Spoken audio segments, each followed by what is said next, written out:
Bismillahirrahmanirrahim. Assalamualaikum warahmatullahi wabarakatuh. Alhamdulillahirabbil alamin. Assalatu wassalamu ala asyrafil anbiya'i wal mursalin wa ala alihi wa sahbihi ajmain, amma ba'du. Kaifa haluk? How are you? Pripun kabare? Mugi-mugi tansah sehat wal afiat lan tansah ana ing penjagaane Allah Subhanahu wa taala. Saderenge kita mulai piwulangan dinten iki, monggo sareng-sareng kita maos donga.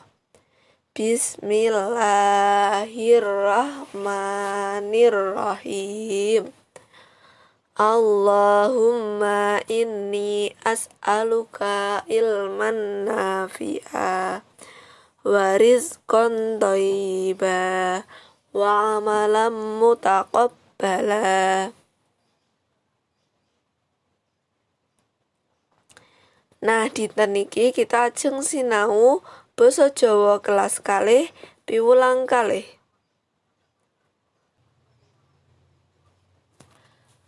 Tembung kosok balen. Apa iku tembung kosok balen? Tembung kosok balen yaiku tembung sing artine ora padha utawi berlawanan karo tembung liyane. Tuladha: ngisor, kosok balene dhuwur. Adoh, kosok balene cedhak. Anyar, kosok balene bekas utawa lawas.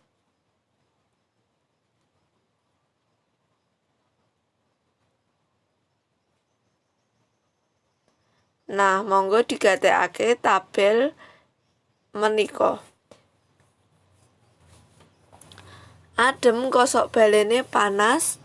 Amba, kosok balene sempit. Anyar, kosok balene lawas utawa bekas. Atos, kosok balene empuk. Apik, kosok balene elek. Bunga, kosok balene susah. Esuk, kosok balene sore. Legi, kosok balene pahit. Melek, kosok balene merem. Mulih, kosok balene mangkat. Padang, kosok balene peteng. Rame, kosok balene sepi. Rawuh, kosok balene tindak. Sabar, kosok balene nesu. Lan terakhir sregep, kosok balene keset.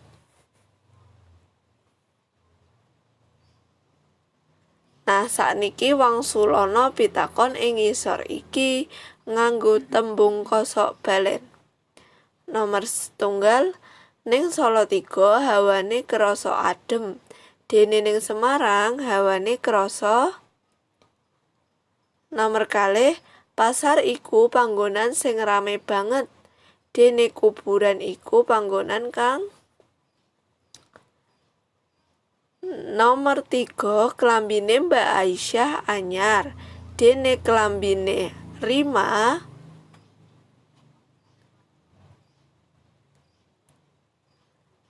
Nomor 4, nalika bapak rawuh saking Solo Mas Hadi dateng Salatiga. Nomor gangsal, dalan ning kutha iku amba. Dene dalan ing kampung iku.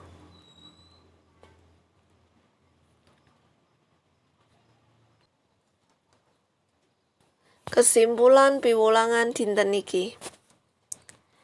Tembung kosok balen yaiku tembung sing artine ora padha utawi berlawanan karo tembung liyane. Nah, cukup semanten piwulangan dinten iki. Monggo kita sareng-sareng maos donga kafaratul majelis. Alhamdulillahirabbil alamin. Subhanakallahumma wa bihamdika asyhadu alla ilaha illa anta astaghfiruka wa atubu ilaik.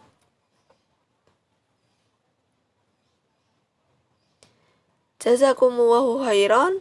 Wassalamualaikum warahmatullahi wabarakatuh.